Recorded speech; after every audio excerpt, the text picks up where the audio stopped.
Welcome back to my channel. My name again is Bree, and this is a segment I'm calling On a Personal Note. What I wanted to do on my channel was have periodic segments where I just talk, person to person, maybe with a little bit of coffee. If you want a nice hot beverage, grab a beverage, pull it up, and drink up with me.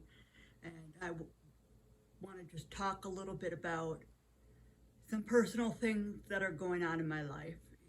Right now, I wanted specifically to talk about something that's upcoming in my life that is going to be it's a serious, it's a serious thing, it's a profound thing, and it's scary, but ultimately I'm hoping that it's for the better overall.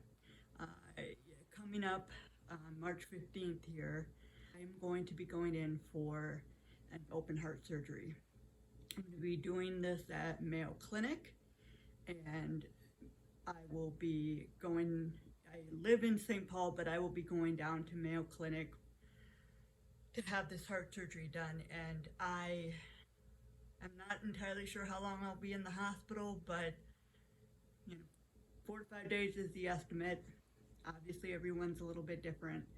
Plan right now is about 4 to 5 days I'll be spending down there in a hospital after the surgery, and then after that I'll probably be going to stay with my parents at their house, and it could be up to 4 to 4 weeks, maybe even a little bit longer if need be. So what I'm going in for heart surgery for is my aorta is enlarged. It's an aortic enlargement. Right now, my aorta is at a point where it's enlarged enough that it puts me at a larger risk, at a higher risk for aortic dissection. An aortic dissection is basically when the aorta basically bursts, which obviously, if you think that sounds like a problem, you're right. It's not a good thing. Nobody wants to have that, because that can be fatal within 24 to 48 hours, maybe, if that. So it's something that we want to take care of. What they're going to do is go in and replace the enlarged aorta. Basically replace it so that I can not have that risk of aortic dissection. And what's going to happen is I will get that done, and then there is a potential for, at the same time, having a replacement of my bicuspid aortic valve. Now, the bicuspid aortic valve has been a little bit leaky I'm 39 years old now, and it's been almost, I want to say at least 35 of those years. It's been a long time that my bicuspid aortic valve has been leaky. The thing is, both my cardiologist and my surgeon have said that there really is not an urgent need right now to actually replace the bicuspid aortic valve. The message I've kind of discerned from what they've said to me is, if it were just your bicuspid aortic valve, we would not be talking about surgery right now, because it's still working well enough. It's a little leaky, it's not perfect, but it's working well enough that we wouldn't really be recommending any surgery to replace it yet. The ideal situation is that people keep their valves, their own tissue valves, their own valves, for as long as possible, because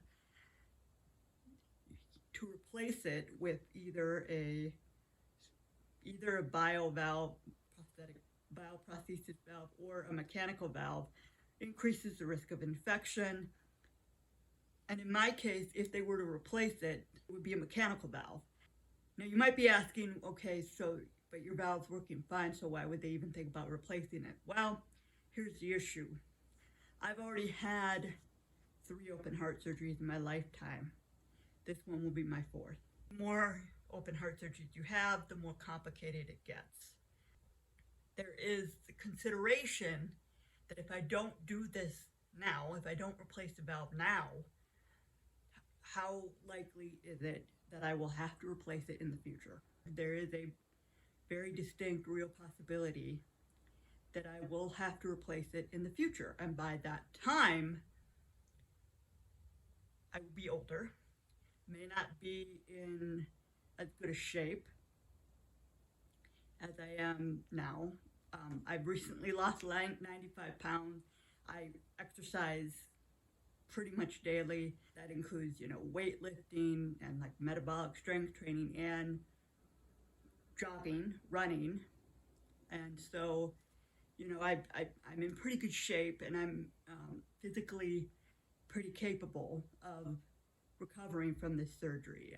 If I were to wait to take the valve, and I were to not take it now and wait and kind of just leave it and put it off, there's a likelihood, maybe not a guarantee, but it's a likelihood that I would end up later in life having to replace it.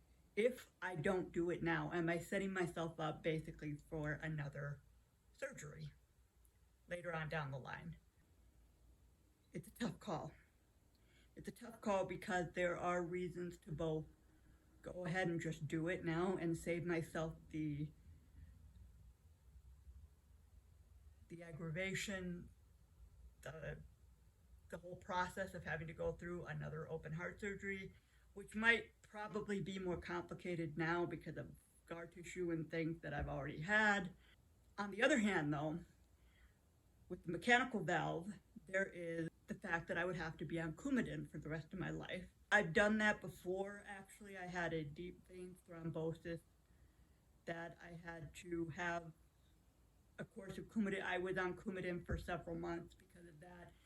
Logistically, I can manage that. I have a great clinic that would help me manage it. So logistically, I'm not concerned about that. But what I'm concerned about is that what is that going to do to my risk of internal bleeding as time goes on? Because every year that you're on Coumadin, your risk of bleeding internally continues to go up. And as the years go by, that's going to start to add up. And, mechanical valves are not perfect. There are potential things that can happen with them. People have had to deal with getting, complications dealt with. And it might not, everything might not go perfectly. Having said that, there are other potential options that I would like to explore and that I think I would like to talk to my surgeon about, that include getting potentially a PICC valve. The bigger problem with that is that sometimes PICC valves don't last as long as mechanical valves do. Mechanical valves have the advantage is that they've been well tested and they will likely last the rest of my life. PICC valves, there's a chance that they kind of die out on you later in life. There's the other question of, I've heard from a woman who has had her own heart surgery. Her surgeon actually offered her the possibility her valve could actually be replaced with her own tissue. Of course, there's a great advantage to that because it's your own tissue. Now, the question, of course, is would that even be possible? And that's not something that the surgeon would probably be able to answer until he actually went in there. Also, there's a question that I have specifically for my cardiologist as to how inevitable is it that I would even need to have the valve replaced? Is it possible that I would go in and do it, that I'd be going in and doing this needlessly? I spoke with my primary care physician, and she seemed to think it was pretty much inevitable that eventually, down the line, I would have to get the valve replaced, that it would pretty much be an inevitable thing. And I appreciate her perspective on that. Having said that, I want to get my cardiologist's take on this to see if that really is the case. I appreciate my primary care physician, but sometimes when people are not specialists, it can be, it's tough to know, sometimes it's not that she wants to give bad advice, but there are just a lot of questions about this that have yet to be answered. I have confidence that the surgery is going to go well because I trust Mayo Clinic. I've met the doctors, I met the surgeon. I think it's a good team they have there. I feel like the surgery part is going to go okay. What I am concerned about, obviously, is the discomfort afterwards, particularly if I were to have my bicuspid aortic valve replaced. I would definitely be having a tube down my throat, air breathing tube down my throat when I woke up. It's something that scares me because I had that before. It's been an awful experience, and I don't want it. The problem is it might be unavoidable. So I'm not looking forward to that. Also, I love my parents, and I am so, so grateful that they are able to help me, that they are still well enough and capable enough to help me with this. But I'm used to living alone. I live in my apartment with my cat. I like my space. I like my things. I'm gonna miss my home. I'm gonna miss being at home, and it's not good. Everybody says a month. Oh, it's just a month. A month. I don't know about you, but the month of January seemed to drag on a long time. I hate the idea of having to be away from home that long. I also hate that I'm not going to be able to drive for a certain period of time.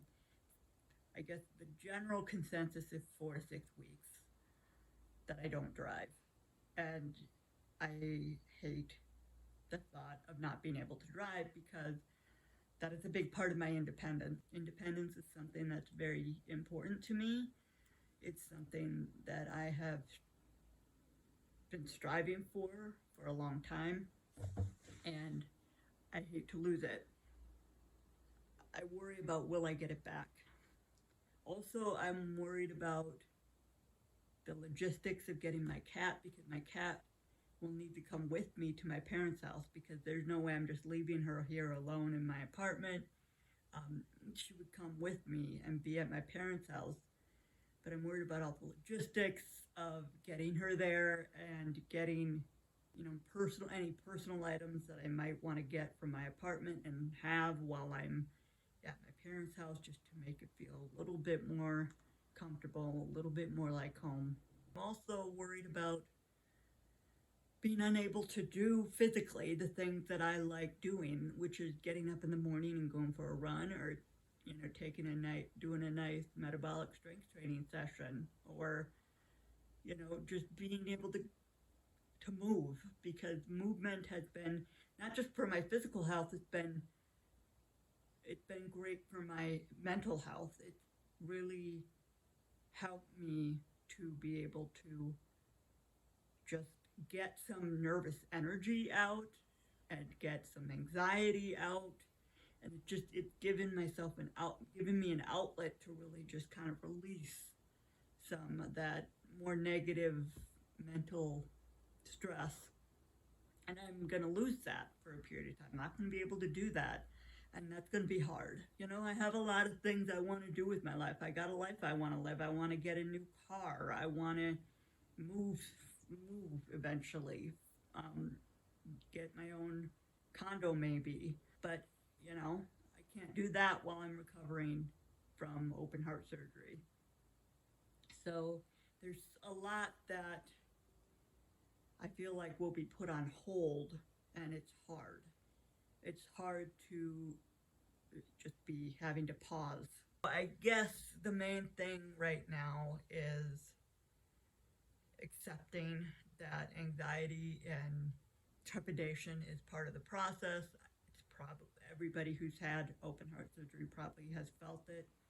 Also, I just need to really make sure that I get all the information I need from my medical team to make the right decision on my mechanical valve. I'm keeping my valve or replacing it with a mechanical valve. I'm scared to make the wrong decision, but I think I need to also maybe just get all the information I can so that whatever decision I make, I can feel like I made the best decision for me, and the rest will kind of just fall where it may.